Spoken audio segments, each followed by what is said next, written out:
इनका YouTube के ऊपर एक बहुत ही पॉपुलर शो है जिंदगी विद रिचा के नाम से। और आपको एक बहुत इंटरेस्टिंग बात बताता हूं, आज से आई थिंक 12-13 साल पहले मैं आया था आपके शो में। 2009 में मैं इनके शो में गया था। जिंदगी लाइव के नाम से इनका एक शो था।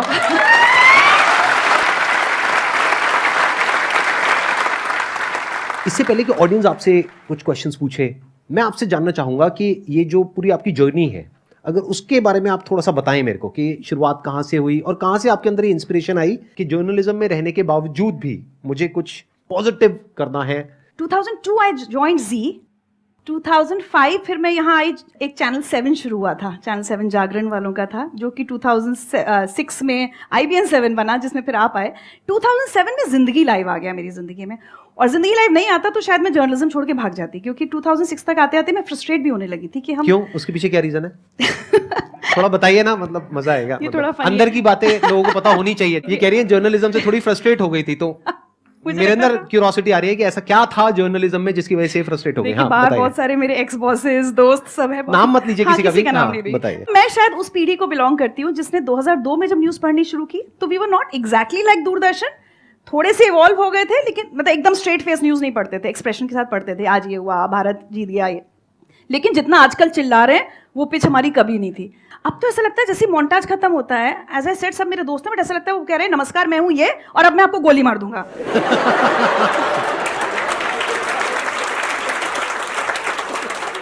लेकिन मैं ये कह सकती हूँ कि हम वो गुनहगार हैं जहां से इसकी शुरुआत हुई थी। हमारे टाइम पे वो सांप बिच्छू वाली स्टोरीज नहीं चलती थी, यहाँ बिच्छू, और या फिर प्रिंस गड्ढे में गिरा है वाली स्टोरी सबको याद होगी ना। वो शुरुआत थी ये इस तरह से कि एक खबर पे 24 घंटे लाइव चल रहा है, एंकर भी स्टूडियो में लाइव है, मतलब तब तक नहीं चला था 3 दिन। आस्क मी, मैं एंकर थी। टॉक बैक में आवाज आ रही है, कैलाश खेर लाइन पे है। अब ठीक है, बच्चा गड्ढे में गिरा है, उसके रेस्क्यू ऑपरेशन चल रहे हैं, अब कैलाश खेर से मैं क्या पूछूं ऐसे में? तो मैं इशारा कर रही हूँ कि क्या पूछूं? नहीं गाना गवाओ, गाना, क्योंकि अब टाइम पास करना है, आपके पास कुछ। मैं कह रही हूँ कैलाश जी आपको पता है, वो कह रहे हैं जी जी। मैं कहा कैलाश जी कुछ गा दीजिए बच्चे के लिए। आप समझ, अब इस ट्रेजेडी में कॉमेडी हो रही है टोटल, और and I have to maintain a straight. और उन्होंने गाया, टूटा टूटा एक परिंदा ऐसे।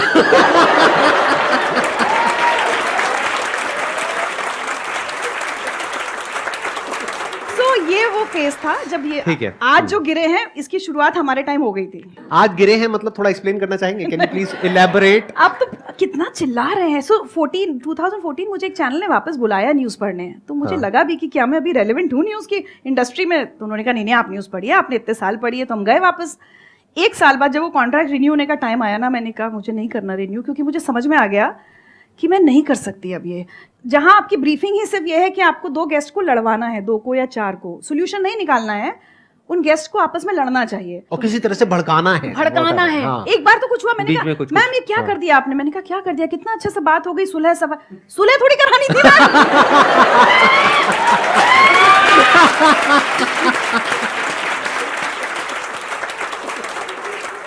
एंड फिर मैंने 2015 was like the end of reading news, but उस बीच 2007 से 2014 तक जिंदगी लाइव आ गया, तो कम से कम मैं टिकी रही वहां पर जहां मैं थी। और वहां पे आई एम नॉट श्योर आप में से कितने लोगों ने देखा है, कितनों ने नहीं देखा है, बड़ा ही कमाल का इनका वो शो था जिंदगी लाइव, जहां पर मैं गया था। वहां की जो एनर्जी थी, जो ऑरा था, जो वाइब्स थी वहां की, उसकी शो की, सेट की, दैट वाज अमेजिंग। जिंदगी लाइव जब बंद हो गया और मैं कहीं जाती थी ना, लोगों को शायद मेरा नाम याद ना हो, बट लोगों को जिंदगी लाइव याद रहता था, तो मुझे बड़ा अच्छा। और एक और फनी चीज़ बताऊँ, कहीं जाऊँ, एक बार एयरपोर्ट पे हुआ, कुछ मेरे सामान का कुछ हुआ, तो वो CISF वाले का है, मेरी तरफ देख के कहते हैं मैडम आप तो वही हो ना जो बहुत रुलाती है टीवी पे। अब ना ये मुझे बहुत फ्रीक्वेंटली सुनने को मिलता है। अब आप मुझे बताइए, इसमें मैं इसको एज कॉम्प्लीमेंट लूँ कि जी सर थैंक यू? नहीं, तो मैं कई बार लोगों को सॉरी बोल देती हूँ कि जी मैं वही हूँ, आई एम सॉरी, क्योंकि आप मतलब पीपल थिंक वो मुझे कॉम्प्लीमेंट करके मैम आपने बहुत रुलाया है। हाँ। मेरे लिए धर्म संकट है कि मैं इसको अच्छे से लूँ या बुरे में लूँ कि बहुत रुलाया है मैंने लोगों को।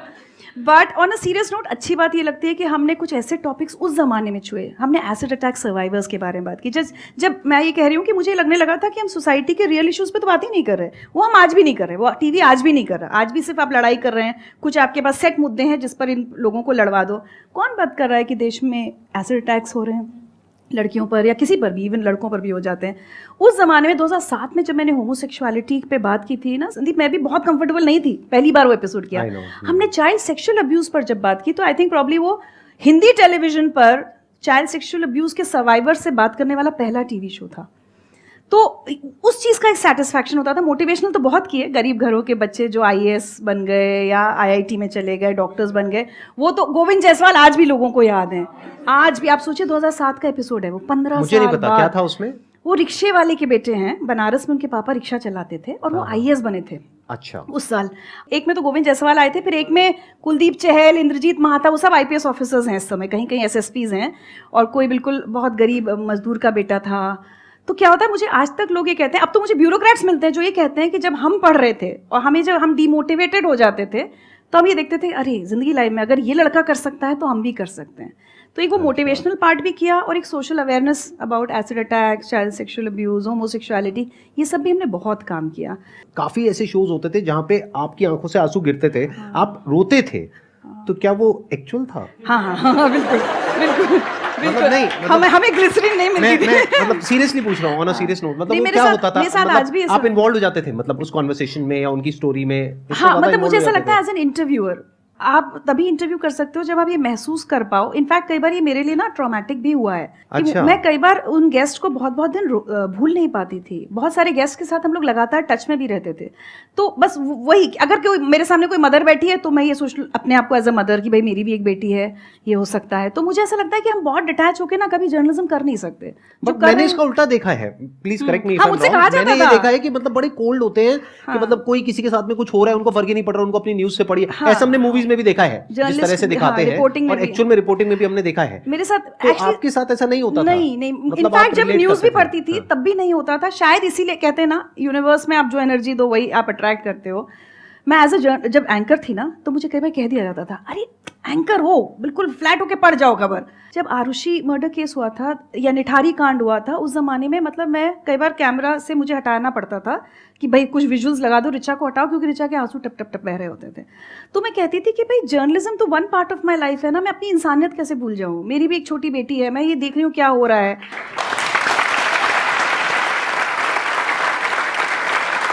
मैं आपको बताऊं, लेकिन जो अपन जिंदगी लाइफ की बात कर रहे थे ना, हाँ। तो वो छोटी सी एक बात ही छूट गई। मैं कहीं घूम रही थी तो एक ऐसे यंग लड़के आए मेरे पास, मुझसे बोलते हैं आपने जिंदगी लाइफ क्यों बंद कर दिया? तो मैंने कहा वो तो बंद हो गया। फिर मैंने ऐसे ही पूछा अच्छा बताओ मैं यूट्यूब पे शो लाऊंगी तो देखोगे? तो बोलते अभी भी मैम क्लिप्स जो यूट्यूब पे डली है हमने कभी डाली नहीं, ऑफिशियली न्यूज चैनल्स तो डालते नहीं थे उस जमाने। बोले अभी भी वहीं देखते हैं, तो आप शो बनाओ। So some random strangers on the road actually motivated me to start जिंदगी with this was in which year? हमने 2018 में शुरू किया ना, तो 17 अच्छा। के एंड तक आके मुझे वो वाइब्स मिलने लगी थी कि आप शो वापस लाइए। तो हमने जिंदगी लाइव नहीं लाए क्योंकि मुझे लगा कल को नाम का कॉपीराइट का इशू ना हो जाए। और आप बिलीव करेंगे जो टीम IBN 7 में मेरे साथ काम करती थी, मैंने सबसे कहा भाई अब लोग कह रहे हैं ला सकते हैं कि रिस्क ली जाए, पैसे वैसे नहीं है। मेरे सब कॉलीग्स ने कहा पैसों की चिंता नहीं करो, हम सब कहीं कहीं नौकरियां कर रहे हैं, ठीक है, लेकिन उससे वो सेटिस्फैक्शन नहीं मिल रहा। आपका शो बनाओगे हमें वो वाला सेटिस्फैक्शन मिलेगा कि अच्छा काम करने वाला। पहला सीजन मेरी किसी टीम मेंबर ने मुझसे पैसे नहीं लिए, किसी ने नहीं, एडिटर, कैमरा पर्सन, किसी ने नहीं। क्या बात है, हमने पहला सीजन फ्री में ऐसे ही बनाया। ये दिखाता है कि आप सिर्फ अच्छे इंसान दिखते नहीं हैं कैमरे के सामने, आप एक्चुअल में भी अच्छे इंसान हैं, तभी इतने सारे लोग आपके साथ आकर के खड़े हुए, नहीं तो आज के जमाने में कोई किसी के लिए नहीं खड़ा होता है। नहीं, मैं हमेशा बोलती हूँ लोगों ने पैसे कमाए होंगे, मैंने रिश्ते कमाए, ये तो है। क्या बात है, क्या बात है। Hello ma'am. Hello sir. Hello ma'am, पहले तो आप बहुत सुंदर लग रहे हो और आपको देख के एक एनर्जी फील हो रही है सच में, और वुमेन्स के लिए आप एक इंस्पिरेशन लग रहे हो। Thank you so much. और मैम मैं आपसे एक क्वेश्चन पूछना चाहती हूँ कि इस एज में भी खुद को एनर्जेटिक रखने के लिए और मोटिवेटेड रखने के लिए मतलब आप क्या करते हो? 2-3 चीज़ें हैं। मेरा एक तो ना मेरी सबसे बड़ा टॉनिक मेरा काम है। इनफैक्ट मैं आज ही अपनी टीम को बोल रही थी कि अब क्या हुआ, कल मैं गुजरात में थी, मतलब परसों मैं रन वाली साइड गुजरात में भी बिल्कुल भुज अंजार साइड वहाँ शूट कर रही थी अपने शो के लिए? नहीं, एक डॉक्यूमेंट्री के लिए। अच्छा। कल रात 10:30 बजे मैं घर पहुंची हूँ, 10:30-11, क्योंकि फ्लाइट लेट हो गई। आज सुबह मैं यहाँ आ गई, परसों मैं अयोध्या और उसके बाद वाराणसी में लगातार ट्रैवल कर रही होंगी, मतलब अगले 15 दिन आई एम ट्रैवलिंग। तो मैं यही बोल रही थी कि चलो कोविड का वर्क फ्रॉम होम अब खत्म हुआ, अब ट्रैवलिंग शुरू हो गई। तो काम जब करती हूँ ना तो एनर्जी रहती है मेरे अंदर, मुझे ऐसा लगता है। दूसरा एक चीज़ मैं सोच के भी आई थी कि ज़रूर बोलूँगी आप सब यंगस्टर्स को, आप में से कितने लोग हैं जो कोई भी अपना मतलब प्रोफेशन के साथ कोई एक पैशन परस्यू कर रहे हैं, चाहे पेंटिंग करते हो, चाहे गाते हो, चाहे डांस करते हो। मेरे लिए म्यूज़िक एक बहुत बड़ा टॉनिक है। तो हमारे यहाँ मजाक होता है कि बारिश हो रही है तो इन्हें गाने सुनने, ये दुखी है तो इन्हें गाने सुनने, ये सुखी खुश है तो इन्हें गाने सुनने। कोई भी एक चीज़ आपकी लाइफ में अगर अपना पैशन है ना, कुछ अगर बचपन में कुछ करते थे उसको छोड़ना नहीं चाहिए। तो वो मुझे लगता है म्यूज़िक मुझे बहुत एनर्जी देता है। Whenever I am low I try and listen to music. किस तरह के गाने सुनते हैं आप? सब तरह के, डिपेंडिंग ऑन माई मूड। बारिश अभी तो 2 दिन से तो वो प्लेलिस्ट ही हमारी जब बारिश आ रही तो खैर मैं थी नहीं, कल रात से वो शुरू हो गया। मुझे मेरा पर्सनल फेवरेट एक नीरज आर्या का पंचरंग, पता नहीं कितने लोगों ने सुना है, मत कर माया को आएंगे। मुझे स्पिरिचुअल सूफी ये सब ज़्यादा अच्छा लगता है। एक और चीज़ जो आज की जनरेशन के लिए मुझे थोड़ा दुख होता है कि जो मिस आउट कर रहे हैं आप लोग, क्लासिकल म्यूजिक मुझे नहीं लगता, हिंदुस्तानी क्लासिकल बहुत लोग सुनते हैं, वो मुझे मैं सुनता हूँ, मैं काफ़ी सुनता हूँ। Thank you. तो मैंने अपनी बेटी को इनफैक्ट बहुत बचपन से इसलिए शास्त्रीय संगीत सिखाया था कि मुझे लगता है इस जनरेशन में नहीं तो खत्म हो जाएगा हमारा। तो आप गाते भी हैं?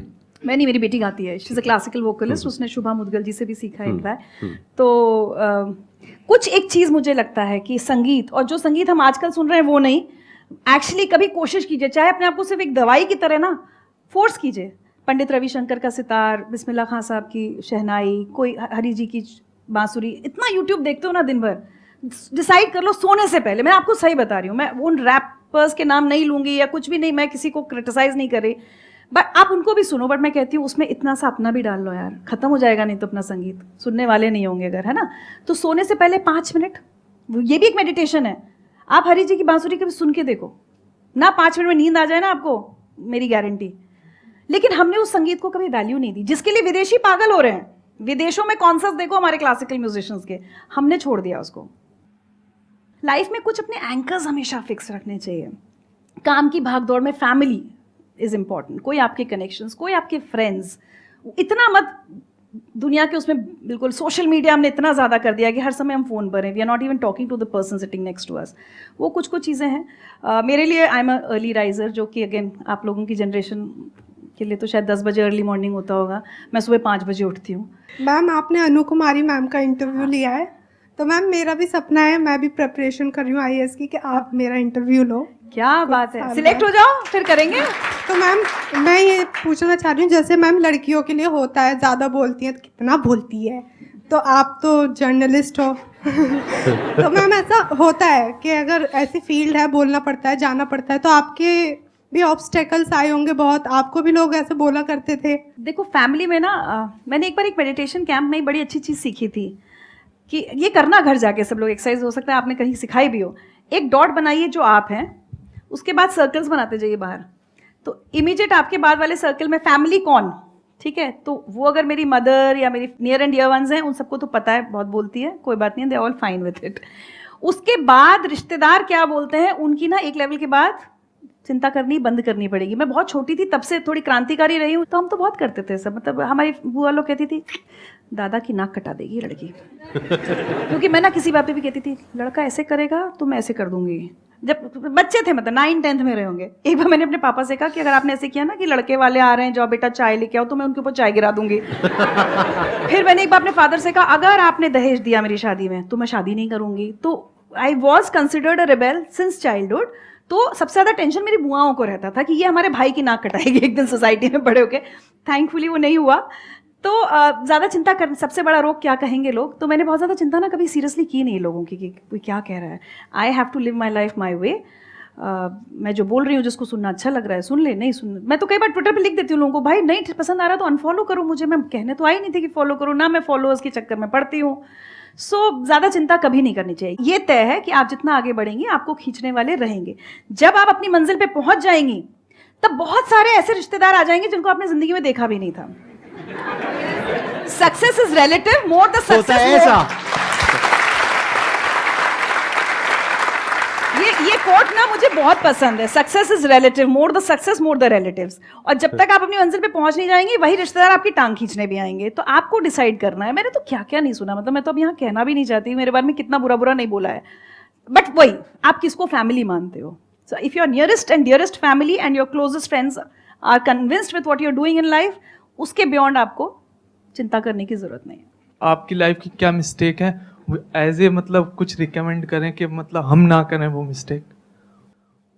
शादी नहीं नहीं मैम, कुछ मिस्टेक होती है ना, मतलब कॉमन मिस्टेक जो लगता है हम कर सकते हैं, वो मैम बता दीजिए कि क्या। बट मैं सही बताऊं, मिस्टेक्स करनी चाहिए। मुझे लगता है हम अपनी शादी गलतियों- करनी चाहिए। कोई मिस्टेक ऐसी होती है जिसके करने के बाद कुछ खत्म ही हो जाता है, कुछ बचता तो ही फिर नहीं। तो शादी ही मत करना। मैं ना घर में जब झगड़ा हो जाता है ना, अपने पूरा स्टाफ जो जिन लड़कियों की शादी नहीं हुई, मेरा गुस्सा खान, शादी मत करना तुम लोग, कोई किसी को सबको समझ में आ जाता है कि आज मूड खराब है। हाँ वैसे नहीं जरूरत है तो नहीं कर, वो तो भी चलेगा। Thank you so much ji, thank you.